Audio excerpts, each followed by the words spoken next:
താൻ ഗുരുതരമായ ഒരു രോഗാവസ്ഥയിലൂടെ കടന്നു പോവുകയാണെന്നറിഞ്ഞിട്ടും വളർത്തുമകൻ കിച്ചു തന്നെ ഒന്ന് കാണാൻ വന്നില്ല എന്ന സങ്കടത്തിൽ രേണുസുതി.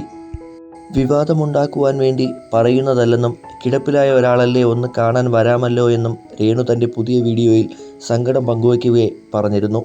താൻ അസുഖബാധിതയായ ശേഷം മകൻ ഋതുലിൻ്റെ മുഖത്തെ ചിരി പോലും മാഞ്ഞുപോയെന്നും അവനാണ് എൻ്റെ ഏറ്റവും വലിയ വേദനയെന്നും രേണു പറയുന്നു. താരത്തിൻ്റെ വാക്കുകൾ ഇങ്ങനെയാണ്: ശാരീരികമായി എനിക്ക് ഏറ്റവും വളരെയധികം ബുദ്ധിമുട്ടാണ്. എൻ്റെ മൈൻഡ് സെറ്റ് കൊണ്ട് മാത്രമാണ് ഞാൻ ഇങ്ങനെ ചാരിയെങ്കിലും ഇരിക്കുന്നത്. എനിക്കൊട്ടും വയ്യ. നിങ്ങൾ എനിക്ക് വേണ്ടി പ്രാർത്ഥിച്ചില്ല എങ്കിലും എന്നെ ശപിക്കാതിരിക്കുക. എൻ്റെ കുഞ്ഞിനെ നിങ്ങൾ ഓർക്കണം.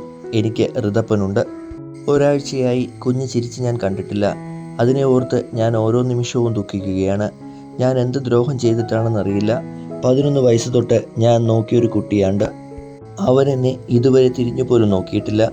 എൻ്റെ ഈ ചാനൽ കൂടി ഞാൻ പറയുന്നത് ഇത് വലിയ വിവാദമാകുമെന്ന് എനിക്കറിയാം. വിവാദങ്ങൾക്ക് വേണ്ടിയല്ല ഞാനിത് പറയുന്നത്. അവനോട് എനിക്ക് യാതൊരു പിണക്കവുമില്ല. ക്ഷമിക്കുക, ആരും വിവാദമാക്കരുത്. എൻ്റെ ഋതപ്പൻ എന്നെ അന്വേഷിക്കുന്നുണ്ട്. കിച്ചുപോയെന്ന് ഒരുപാട് പേർ എന്നോട് ചോദിക്കുന്നുണ്ട്. അവൻ ഇതുവരെയും വന്നിട്ടില്ല. നിങ്ങൾ അവൻ വന്നു എന്ന തരത്തിൽ കണ്ട വാർത്ത ഫേക്കാണ്. എന്തു തന്നെയാണെങ്കിലും കിടക്കയിൽ കിടക്കുന്ന ഒരാളെ കാണാൻ വരാമല്ലോ. എന്നെ സ്നേഹിക്കുന്ന എത്രയോ പേർ എവിടെ നിന്നൊക്കെ എന്നെ കാണാൻ വന്നു.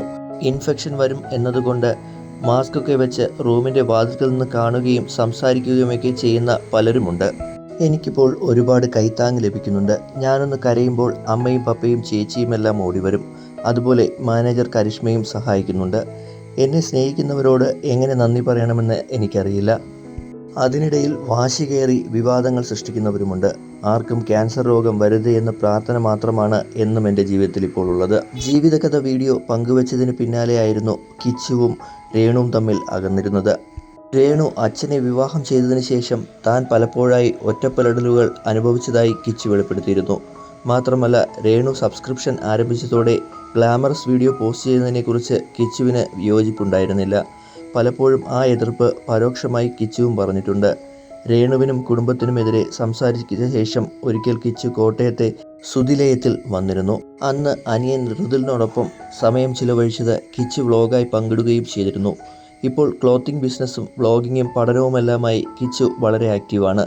കിച്ചു വരും രേണു. അവൻ കഴിഞ്ഞതൊക്കെ ഓർത്തു വരാൻ ഉള്ള വിഷമം കൊണ്ടായിരിക്കും എന്നും പലരും കമൻറ്റുമായി എത്തുന്നു. ചിലപ്പോൾ ഈ അവസ്ഥ കാണുവാനുള്ള വിഷമം കൊണ്ടായിരിക്കും വരാത്തത് എന്നിങ്ങനെയൊക്കെയാണ് രേണുവിനെ ആശ്വസിപ്പിച്ച് പല ആളുകളും പറയുന്നത്.